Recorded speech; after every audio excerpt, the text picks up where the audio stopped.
Hello, hello, and welcome to Simply Raw News, where the funk clocks in and never ever clocks out. I'm your host, Zariana XU, and baby, we've got a groove heavy treat for you all today. Joining us in the studio is not one, but two members of the legendary P-Funk Force group Kiddo. We're talking keys with the master of melody, Arthur Brown, and beats with the rhythm architect himself, Rock on the drums. Gentlemen, welcome to Simply Raw News. How are y'all feeling today? I'm feeling good. I'm feeling great. Okay, well, let's get right into it. How did the two of y'all meet? Actually, we met a long time ago. I think I was about 3 or 4 years old.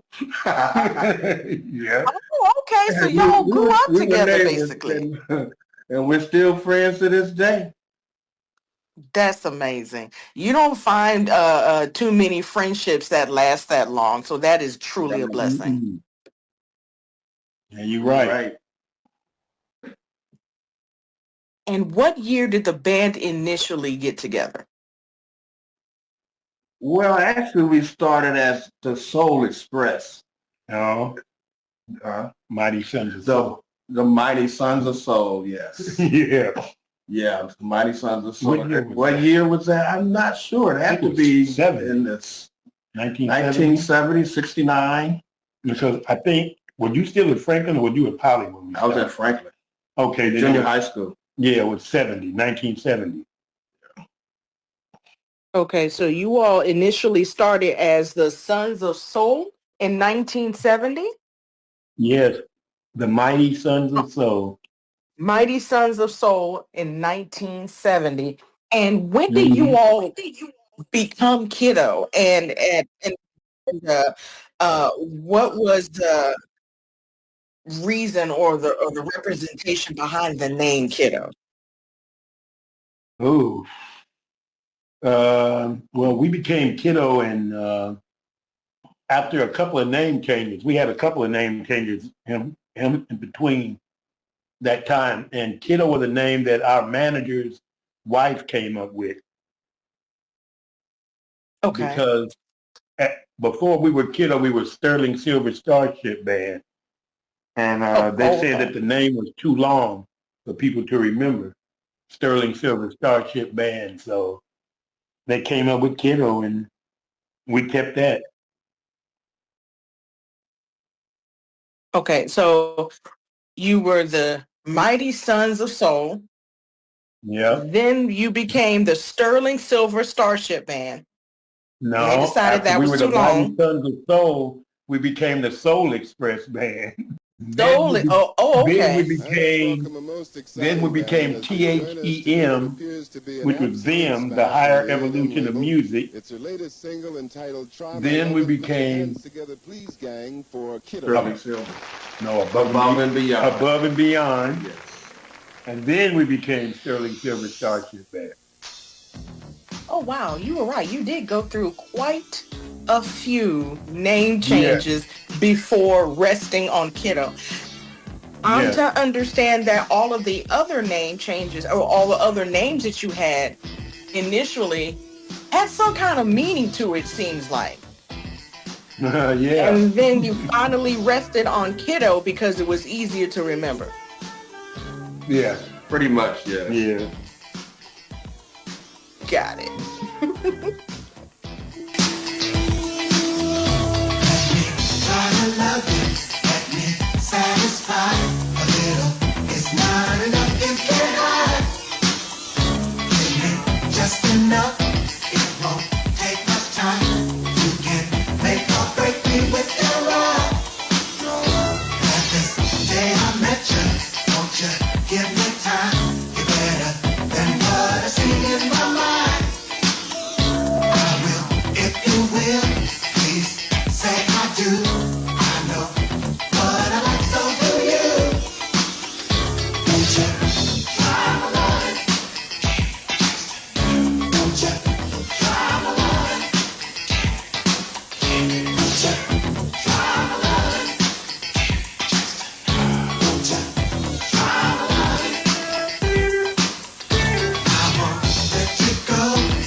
How would you all describe the Kiddo sound to someone who's never heard it?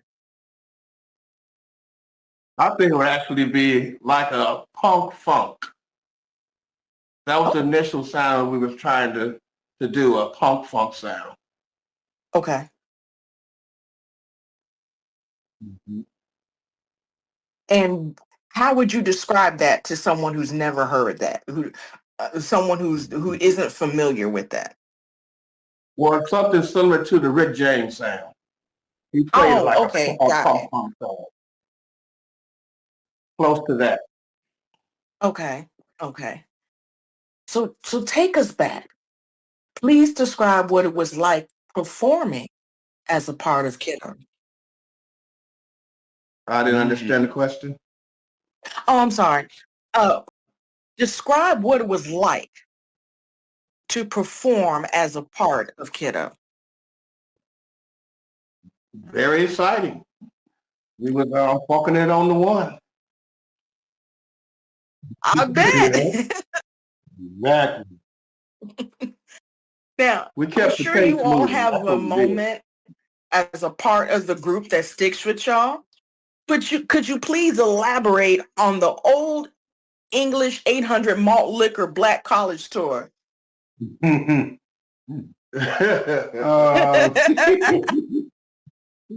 yeah, it was an adventure to say the least. We were touring in we had a mobile home. We had a mobile home and we had a truck, like a U-Haul truck that had all the Hmm. equipment. And we were down south. It was all southern tours. We did all of the black colleges, Tuskegee, Florida A&M, Grambling, and all of these colleges. But at the end of the tour, we uh we we blew up the engine in the mobile home, Oh. and we had to stay down there in Winston-Salem, North Carolina, was the last city Hmm. we played, and that's where the mobile home broke down. So we had to put it in the shop, and we were supposed to stay there until it got fixed. But Okay. we decided to come home before it was fixed. So we climbed in the back of the U-Haul truck and rode all the way back to Long Beach, California Oh, from wow. Winston-Salem, North Carolina. That was the adventure. That sounds like an adventure. Oh, The name in itself sounds like it would have been an adventure. yeah. Yes, it was. It was fun. We had fun. I think we were in Tennessee in the Smoky Mountains, maybe. And we had a code that we had made up being in the back of the U-Haul truck. We couldn't see anything. And we had to come up with little codes where we could stop and use the restroom and all of this. So we would knock on the Hmm. side of the truck whenever the truck would stop, and they would knock back because they had to unlock the rear of the truck to let us out because we were locked in there.